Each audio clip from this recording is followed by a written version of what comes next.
প্রতিষ্ঠিত ও উদীয়মান বিভিন্ন লেখকের লেখা গল্পের হাতে গরম কালেকশন গল্পডিয়ান।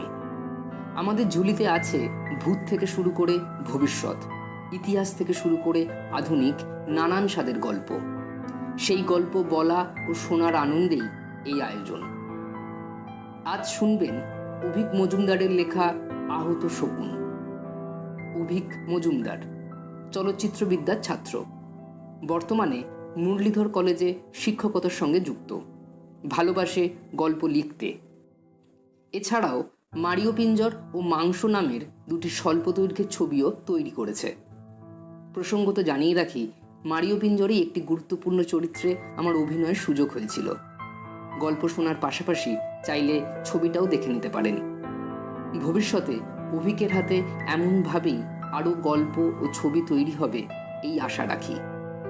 আজ গল্প পাঠে শুভ্রাংশু ও দেবলীনা, সম্পাদনা, নির্দেশনা ও আয়োজনে আমি শুভ্রাংশু। শুরু হচ্ছে গল্পডিয়ানের নতুন গল্প, আহত শকুন।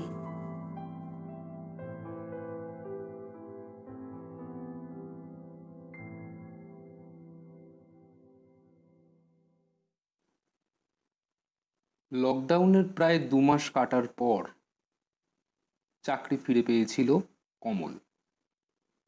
বাইকটা ছিল বলেই রক্ষে, না হলে তার বাকি বন্ধুদেরই এখন কাজ নেই। তার কাজ একটি অ্যাপের হয়ে বাড়ি বাড়ি জিনিস পৌঁছে দেওয়ার। এখন এমনিতেই মানুষের চাহিদা কমে আসছে, তাই খুব কম ডেলিভারি বয়কেই কাজে নেওয়া হচ্ছে। কর্তৃপক্ষ তার আগের কাজের সুনাম মনে রেখে তাকে কাজ ফেরত দিচ্ছে, এজন্য সে বার কয়েক থ্যাংক ইউই বলেছিল তাদের জোনের ম্যানেজারকে। তখন আরেকটি ডেলিভারি বাকি ছিল। একটি ফ্ল্যাট বাড়িতে একটা ছেলের কাছে তার ব্লুটুথ ইয়ারফোনটি পৌঁছতে হবে, কিন্তু ছেলেটির বাড়ি সে কোনোভাবেই খুঁজে পাচ্ছিল না। ছেলেটা ফোনে বলল, কি হলো, কোথায় আপনি? আমি কিন্তু কমপ্লেন করব। শুনে কমল বলল, আরে দাদা, আপনি যে ফ্ল্যাট বাড়ির ঠিকানা দিয়েছেন সেখানেই তো আছি। থাকলে আপনাকে দেখতে পাচ্ছি না কেন? কাকে কোম্পানি পাঠিয়েছে এবার? সালা রাস্তা চেনো না, এসব কাজ নাও কেন? কী সব বলছেন? আপনি যে ঠিকানা দিয়েছেন সেখানেই আছি। ও, এবার সালা যেহেতু টাকাটা আগে পেয়ে গেছো, নখরা করছো তো, এগিয়ে আসতে পারছো না, না? সালা ছেলেটা একটা বিচ্ছিরি গাল দিল। শুনে মাথা গরম হয়ে গিয়েছিল কমলের। সে ওই ফ্ল্যাটের দারোয়ানের হাতে জিনিসটা দিয়ে ছেলেটাকে জানালো, যে অ্যাড্রেসে ঠিকানা আছে সেই অ্যাড্রেস রেখে গেলাম স্যার। ওপাশ থেকে গালাগাল এসেই চলেছে। কিছু কিছু টেঁটিয়া কাস্টমার এমন থাকে যারা কোনো অবস্থাতেই ভালো রেটিং দেয় না। এদের নিয়ে কমল কোনো কালই বেশি ভাবে না। তবে তার এখন যে ভাবা উচিত ছিল সেটা সে পরে বুঝেছিল, কারণ সময় বদলেছে। তবে মাথা গরম থাকলে কমল কোনো দিকেই বেশি দেখে না। দেখলে সে দেখতে পেত এই কাণ্ড কারখানার মধ্যেই তার ফোনে একটি মেসেজ এসেছে, যাতে লেখা আছে, আপনি কি ধ্বংস দেখতে ইচ্ছুক? আমরা আহত শকুন দল থেকে বলছি।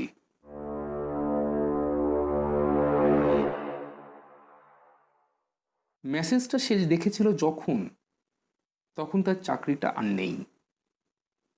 জোন ম্যানেজার তার সকালবেলার রেটিং দেখে বেশ কয়েকটি কাঁচা খিস্তি তাকে মেরেছে, যেগুলো সেই ছেলেটির থেকেও আরও কয়েক কাটি উপরের স্তরের।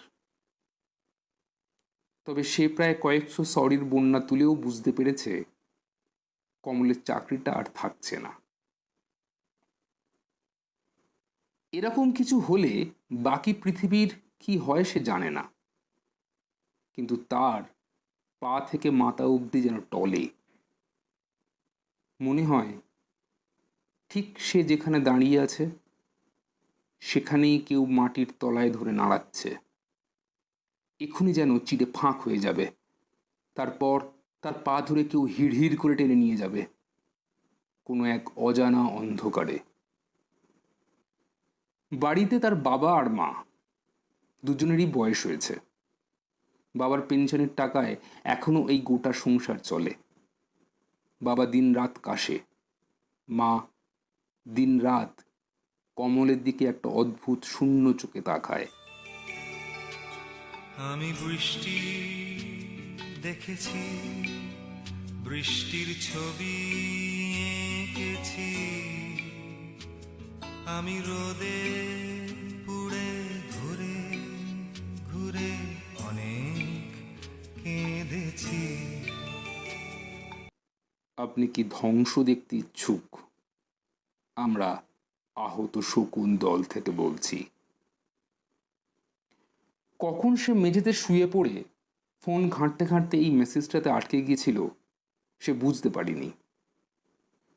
মেসেজটা বেশ পরিষ্কার বাংলাতে লেখা, যার সারমর্ম কোনো একটি গোপন গ্রুপ এই শহরে হয়েছে, তারা অবসাদগ্রস্ত মন খারাপে ক্লান্ত মানুষদের চাইছে।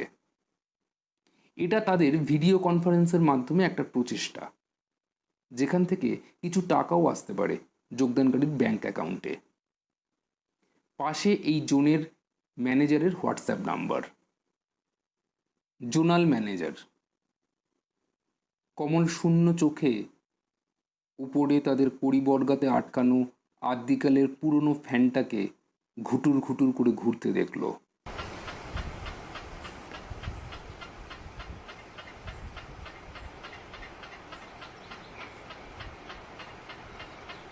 এই একটা ম্যানেজার, তার উপরে আর একটা ম্যানেজার, তার উপরে আরও একটা ম্যানেজার।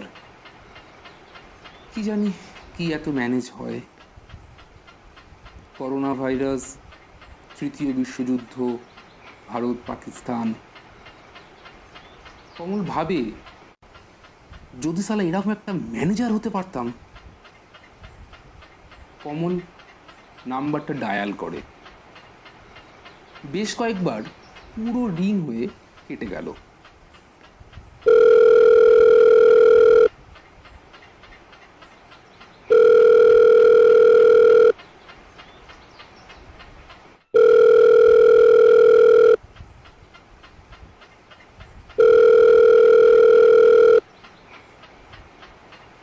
হাল না ছেড়ে সে আর একবার ডায়াল করে।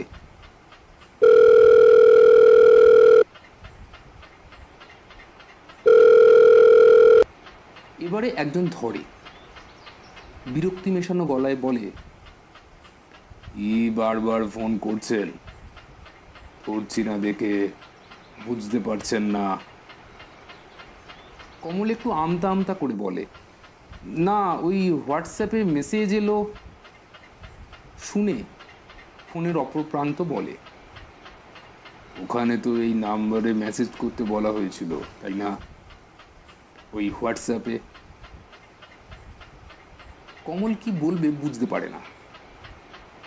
তারপর বলে ওঠে, ও আচ্ছা, না মানে। ফোনের অপর প্রান্ত হঠাৎ জিজ্ঞেস করে, নাম কি? আমার নাম কমল রায়। ব্রাহ্মণ সন্তান? আগে না, বৈদ্য রায়চৌধুরী। উপাসের গলাটি গম্ভীর। কমল বুঝতে পারছে না এই ব্রাহ্মণ হলে কি লাভ হতো। এ সময় তার এক সবজান্ত বন্ধুর কথা মনে পড়ে। কমল জানায়, বৈদ্যরা এককালে ব্রাহ্মণই ছিল স্যার, ওই মরা কেটে চিকিৎসা বিজ্ঞানের উন্নতিতে। ফোনের উপরান্ত কথা শেষ করতে দেয় না, বলে, আচ্ছা একটা মেসেজ করে রাখুন, আমি দেখছি কি করা যায়।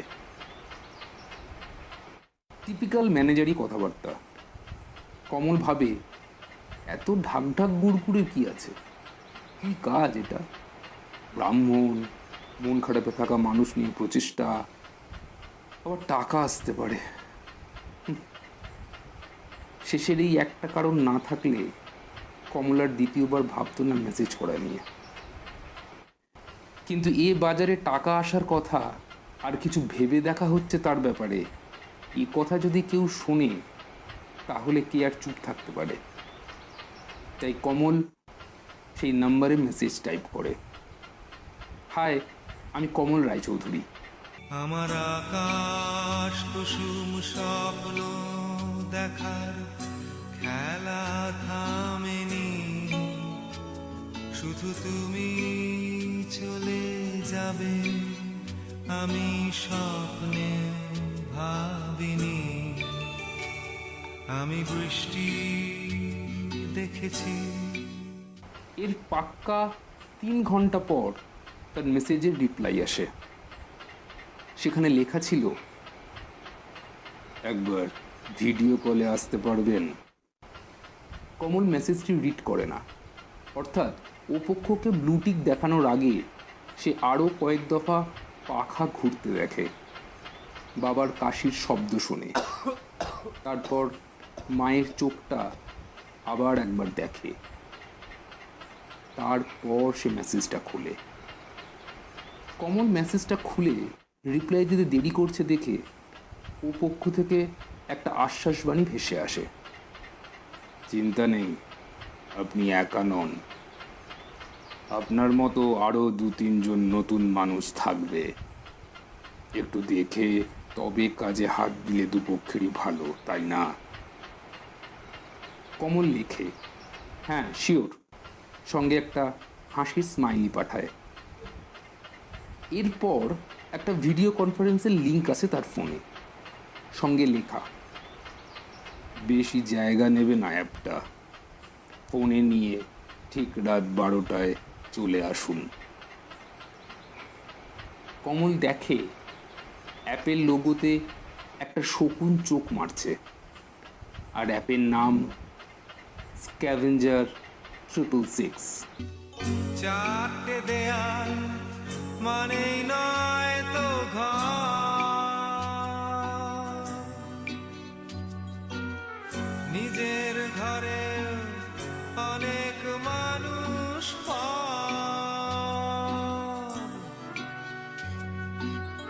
কখন কিসের টানে মানুষ হয় যে খুঁজে বাঁচার মানে, ঝাপসা চোখে দেখা এই শহর। আহত শকুনের সাথে মাস 3 কাজ করে ফেলেছে কমল। কাজ কিছুই না, শুধু রাত 3টেয় উঠে ওই অ্যাপের ভিডিও লিঙ্কটিতে গিয়ে প্রার্থনা করা। প্রথম 3টে প্রার্থনার টাকা সে পায়নি, কারণ সেটা তাদের ট্রেনিংয়ের সময় ছিল। তারপরে সমস্ত প্রার্থনার জন্য তার ব্যাংকে টাকা ঢুকেছে, এবং প্রতি মাসে তার টাকাও 20% করে বেড়েছে। কি কিছু বাদ যাচ্ছে বা বললাম না বলে মনে হচ্ছে, তাই তো? বেশ, তাহলে একটু গোড়া থেকেই বলা যাক। সেই দিন প্রথমবার সেই অ্যাপের ভিডিও লিঙ্কে গিয়ে কমল নিজেকে ছাড়া আরও 3 জনকে পেয়েছিল। একজন তারই সমবয়সী একটি মেয়ে, আর 2 জন তার থেকে বয়সে বড় প্রৌঢ়। তার মধ্যে একজনের মুখের অসহায় ভাব দেখেই বোঝা যাচ্ছে ইনিও তার মতোই একজন কর্মপ্রার্থী, আর অন্যজন একটু আবছা অন্ধকারে বসে, তবে তার চোখ দুটো চকচকে আর তীক্ষ্ণ, যেন কোনো শিকারী ওঁত পেতে রয়েছে। অসহায় প্রৌঢ়টি সেদিন প্রথমেই বলে ওঠে, হায়, আমি মদন বৈরাগী। মেয়েটাও সাথে সাথে বলে, আমি সুচিস্মিতা হালদার। লিডার প্রৌঢ়টি এতে বিরক্ত হয়। সে বলে, থামুন, আমরা কেউ কাউকে নাম বলবো না। কমল বুঝতে পারে সে খুব বাঁচা বেঁচেছে, একটু হলেই সেও নাম বলে ফেলতো আর কি। লিডার প্রৌঢ় বলেন, আমরা আজ প্রথম দিন বলে একে অপরের মুখ দেখছি, অন্য দিন থেকে যে কোনো একটা মুখোশ আমরা ব্যবহার করব। মেয়েটা প্রশ্ন করল, ভিডিও কনফারেন্সেও ভাইরাসের ভয়? আমার কাছে অবশ্য KN95 আর N95 দুটোই আছে। লিডার লোকটা একটু তাকে দেখল, তারপর বলল, পুরো মুখ ঢাকতে হবে, ওগুলো পরলে চোখে সানগ্লাস আর মাথাতে একটা গামছা বেঁধে নিও। মেয়েটা চুপ করে গেল। এবারে অসহায় প্রৌঢ়টি বলে উঠল, আমার কাছে একটা ভাল্লুকের মুখোশ আছে, সেটা চলবে? তার বলার ভাবে বোঝা গেল ভদ্রলোকের অসহায়তা হয়তো আর্থিক কারণে না, কিছুটা কারণ সুধার কারণ থাকতে পারে। লিডার প্রৌঢ়টি তখনই কোনো একটা সুইচ টিপে তাকে বহিষ্কার করলেন। তারপর বললেন, প্রথমেই একটা কথা, আমরা এখানে কোনো ফাজলামো মারছি না। যে কাজটি আমরা এখানে করতে আসছি সেটাতে পৃথিবী পাল্টাবে, এবং তোমাদের জন্য ভালো এই জন্য, কাজটি ঠিকঠাক করতে পারলে তোমাদের হাতে কিছু টাকাও আসতে পারে।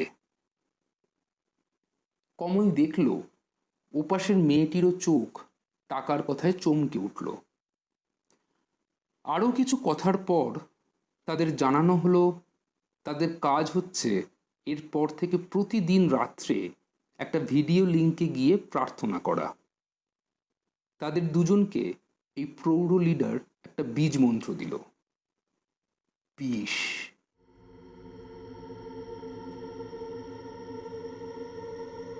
এরপর থেকে প্রতি রাত্রে ঠিক 3টে বাজলে তারা হাজির হয় ওই ভিডিও কনফারেন্সে। সেখানে তারা দেখে স্ক্রিন জুড়ে কয়েকশো ছোট ছোট খোপ। সেখানে নানা রকমের বিচিত্র বিভৎস মুখোশে মানুষের সমাগম হয়েছে। অন্ধকার আবছায়ায় প্রার্থনা করে তারা তাদের বীজ মন্ত্র জপছে। প্রতি সপ্তাহে একবার তাদের জোন মিটিং হতো। ওরা 3জন সেখানে আসতো। যদিও সেখানে মুখোশ পরার এত বিধি ছিল না, তবুও লিডার প্রৌঢ়টি কোনো দিন তার মুখ পুরোপুরি দেখাতো না। এমনই এক জোন মিটিংয়ে কমল লিডারটিকে একবার প্রশ্ন করেছিল, আচ্ছা, সবারই কি বীজ মন্ত্র বিষ? কমলের প্রশ্ন শুনে লোকটি একটু হাসে, তারপর বলে, না, তা কেন? কারোর বীজ মন্ত্র ঘেঁটু ফুলও হতে পারে, যার জন্য যেটা সুইটেবল আর কি।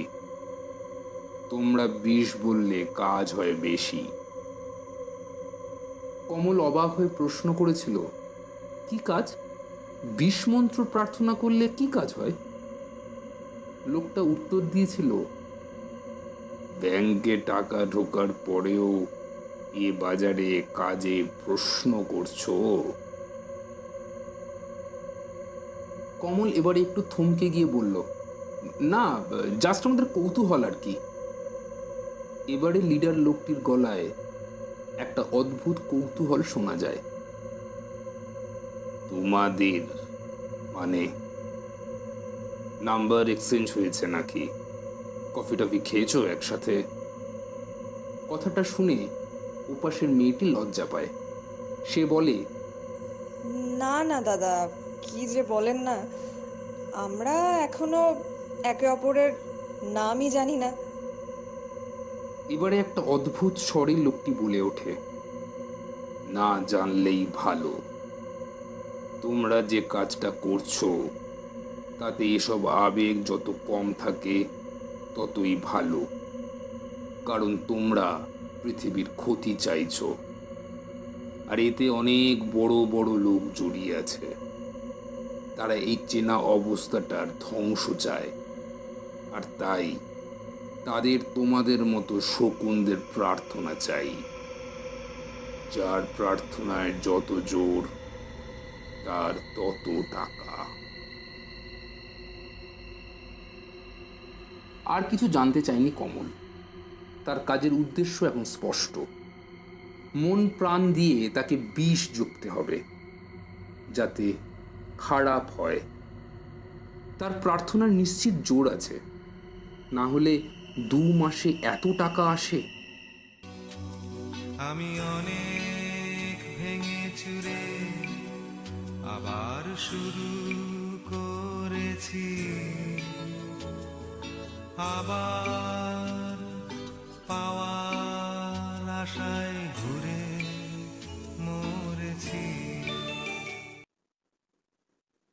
কমলের প্রথমটাতে বিশ্বাস হয়নি এই আহত শকুনের তত্ত্বে, কিন্তু গত কয়েক মাসের তথ্য সে কথায় যেন চিৎকার করে বলছে। দেশে দেশে অস্থিরতা, মানুষ মানুষের প্রতি বিশ্বাস যেন দিন দিন কমে আসছে। বহু জায়গায় মানুষ রেগে উঠে জায়গায় জায়গায় ভাঙচুর করছে, আগুন জ্বালাচ্ছে। একদিন কমল চোখের সামনে দেখলো একদল উত্তেজিত জনতা শপিং মলের মধ্যে ঢুকে লুটপাট চালাচ্ছে। আমি অনেক হেরে গিয়ে হারটা স্বীকার করিনি। প্রথম প্রথম তার মজা হতো, মনে হতো বেশ হচ্ছে, যে সমাজটা একদিন তার মুখের ওপর শেকল তুলে দিয়ে হাসতো, আজ যেন তাদের দাঁতগুলো সব ঝরে পড়ছে। সেদিন রাতে মুখোশ মিটিংয়ে সে আরো মন দিয়ে বিষমন্ত্র যুক্ত। পরদিন সকালে নিউজ পেপারের পাতা জোনা ব্যানার হেডলাইনে আরো সর্বনাশের খবর ছাপিয়ে উঠত।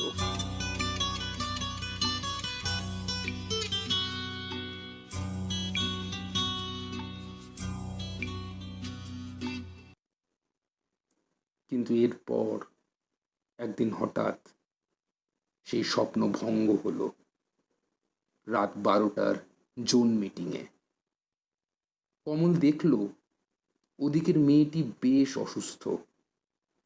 তার চোখের তলায় কালি পড়েছে, চেহারাটাও সাংঘাতিক শুকনো লাগছে। ভেতর থেকে কে যেন তার রক্ত টেনে নিচ্ছে। মেয়েটার উপর একটা মায়া পড়ে গেছিল কমলের, কিংবা হয়তো সহকর্মণীর ওপর গোপন প্রেম। যাই হোক, কি হয়েছে মেয়েটার জানার জন্য মনটা ছটফট করতে লাগলো, কিন্তু যোগাযোগের কোনো উপায় তার জানা নেই। তখনই তার প্রথম দিনে বলা মেয়েটির নাম মাথায় এলো। সে ফেসবুকে অনেক খুঁজে বার করে ফেলল সুচিস্মিতা হালদারের প্রোফাইল। হারিয়ে গেছে তোর তাজা।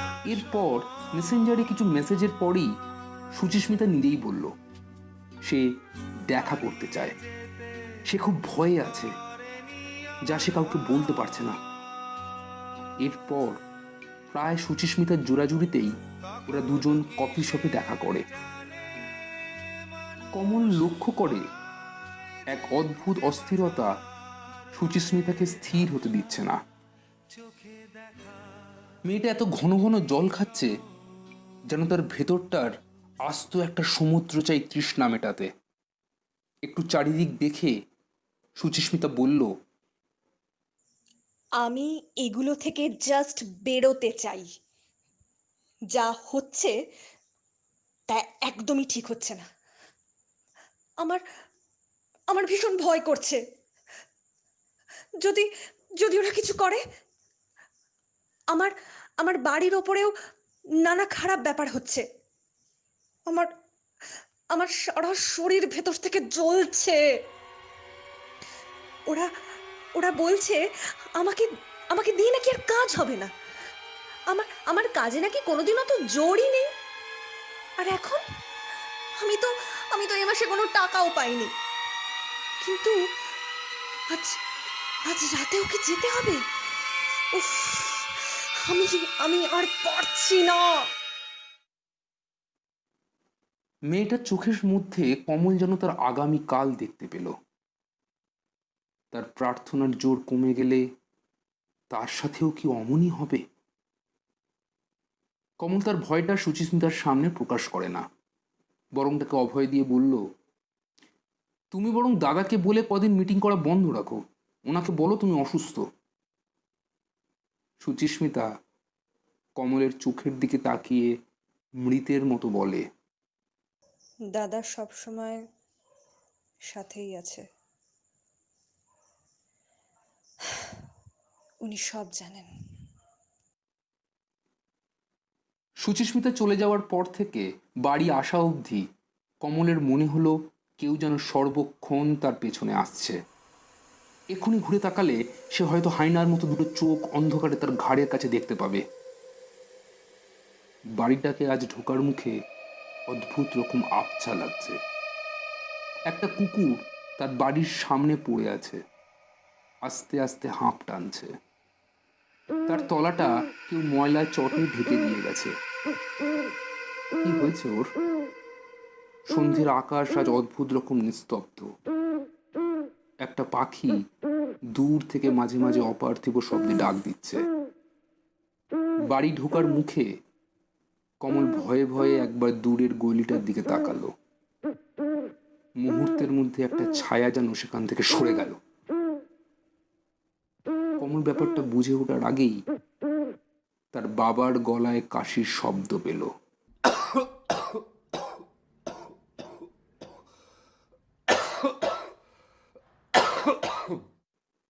আজ বাবা দরজা খুলতে এসেছে।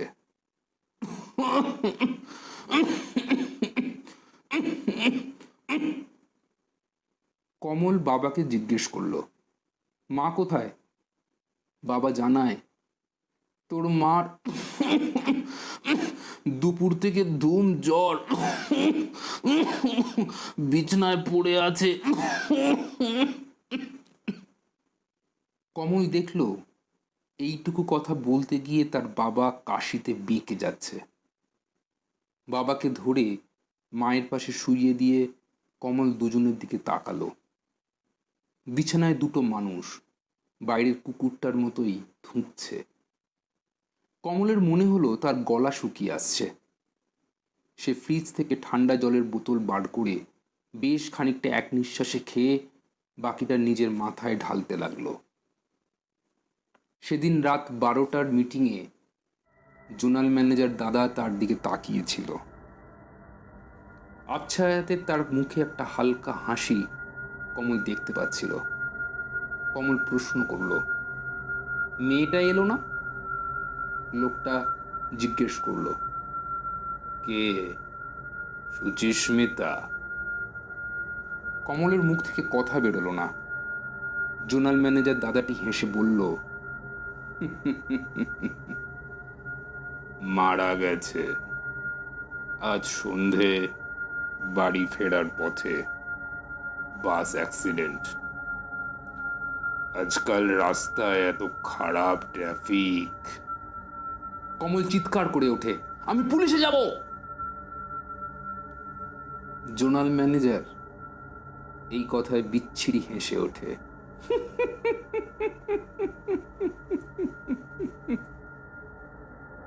তারপর চিবিয়ে চিবিয়ে বলে, তুমি কোথাও যাবে না।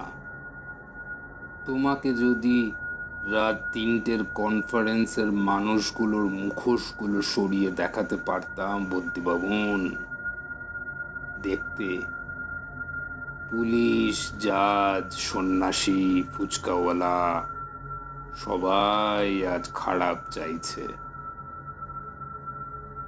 মরা কেটে ফেলেছ, এবার নাড়ি ভুড়ি দেখে ভয় পেলে চলবে? বেশি বাড়িও না, বাবা মার শরীর খারাপ, তোমার জল তেষ্টা পাচ্ছে। তুমি আমার জনের সেরা শকুন। আমি দেখব এইসব আবেগের ভুলচুকের জন্য এবার যেন তোমার মাইনে কাটা না চায়। কিন্তু এই প্রথম, এই শেষ। সুচিস্মিতার কথা মাথায় রেখো। এরপর লাইন কেটে যায়। কমল তার বাবা মায়ের ঘরে গিয়ে দেখলো তারা আপাতত ঠিক আছে, দুজনেই ঘুমোচ্ছে। তাদের নিঃশ্বাস প্রশ্বাসের শব্দ এখনো পাওয়া যাচ্ছে। দূরের পাখিটা এখনো একভাবে ডেকে যাচ্ছে। তার সেই তৃষ্ণাটা এখন ততটা নেই, কিন্তু একটা বুক জ্বালা ভাব রয়ে গেছে এখনো। কমল ঘড়িতে দেখে রাত 2:55। সে উঠে নিজেকে তৈরি করে তার কাজের জন্য। আর কিছু পরেই লিংক আসবে, তাকে কাজে বসতে হবে। মন একাগ্র করে বলতে হবে 20, 20, 20। কমল এখন তার মুখোশটি দেখতে থাকে। আমি অনেক কষ্টে অনেক কিছু দিতে শিখেছি, শুধু তোমায় বিদায় দিতে হবে স্বপ্নে ভাবিনি। আমি বৃষ্টি দেখেছি, আমি বৃষ্টি দেখেছি, আমি বৃষ্টি দেখেছি, আমি বৃষ্টি দেখেছি। শুনছিলেন আহত শকুন। যারা এখনও আমাদের চ্যানেলটিকে সাবস্ক্রাইব করেননি অবশ্যই সাবস্ক্রাইব করে ফেলুন আর শুনতে থাকুন নতুন নতুন গল্প। লাইক কমেন্ট করে আপনাদের মতামত জানান। গল্পডিয়ানের সমস্ত আপডেট পেতে ফেসবুকে গল্পডিয়ান দ্য স্টোরি টেলার এই পেজে যুক্ত হন। এই গল্পের ডেসক্রিপশন বক্সে আমাদের ফেসবুক পেজের লিংক দেওয়া রইল। আবার দেখা হবে আগামী সপ্তাহে আরেক নতুন গল্প নিয়ে। ভালো থাকুন, গল্পের ছোঁয়ায় থাকুন। আর হ্যাঁ, অবশ্যই গল্পডিয়ানকে লাইক, শেয়ার ও সাবস্ক্রাইব করুন। ধন্যবাদ।